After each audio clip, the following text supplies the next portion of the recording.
Hello जी हाँ, हर साल की भांति इस साल भी श्री श्री 108 श्री नवयुवक सरस्वती पूजा समिति आप तमाम ग्रामवासियों को हार्दिक अभिनंदन करती है और करती रहेगी।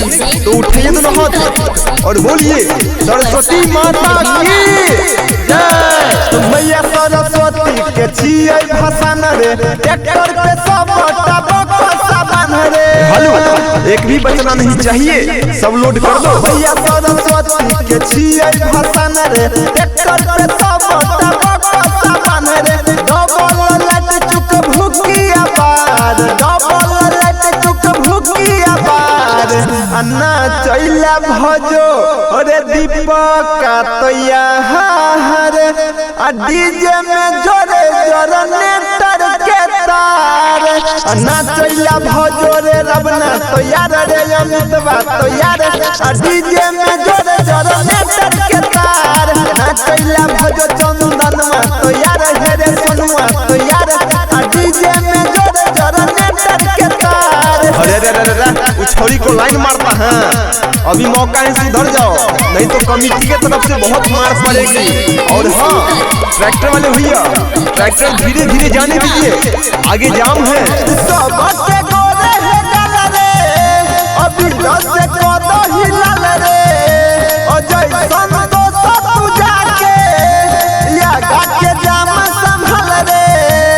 मोटरसाइकिल वाले भैया आप बीच में ना घुसाए, पीछे खींचे पीछे।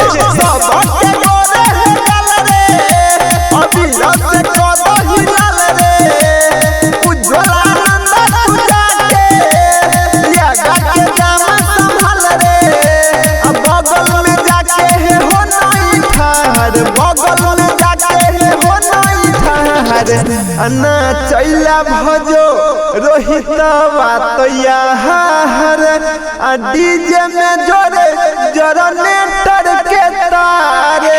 अन्ना चैला भजो शंकर तैयार है रे कृष्णा तैयार, डीजे में जोरे जनरेटर के तार। अन्ना चैला भजो हो सूर्या तैयार, शंभुआ तैयार, डीजे में जोरे जनरेटर के तार। हेलो, हमारे डीजे ऑपरेटर से आग्रह है बक्सा का पूरा बास बढ़ा दे ताकि पूरा भसान में गर्दा मचे।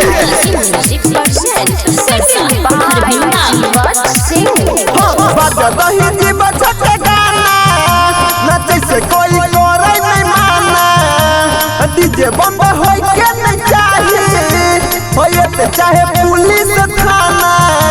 और हाँ, पूरा भसान में जीवत सिंह का गाना बजना चाहिए। कोई करे नहीं माना, डीजे बंद होय के नहीं चाहिए, होये चाहे पुलिस थाना। सबसे बड़का छियै रंगदार, सबसे बड़का छियै रंगदार।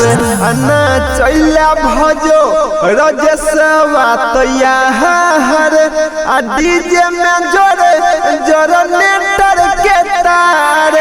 अन्ना चैला भजो मुकेशवा तैयार, कमलेशवा तैयार, डीजे में जोरे जनरेटर के तार। अन्ना चैला भजो के राजा तैयार है रे गौरा तैयार, डीजे में जोरे जनरेटर के तार। अन्ना चैला भजो परवीनमा तैयार रे सुलिंद्रा तैयार, डीजे में जोरे जनरेटर के तार। अन्ना चैला भजो घनश्याम तैयार रे कपिलवा तैयार, डीजे में जोरे जनरेटर के तार। जीवत सिंह।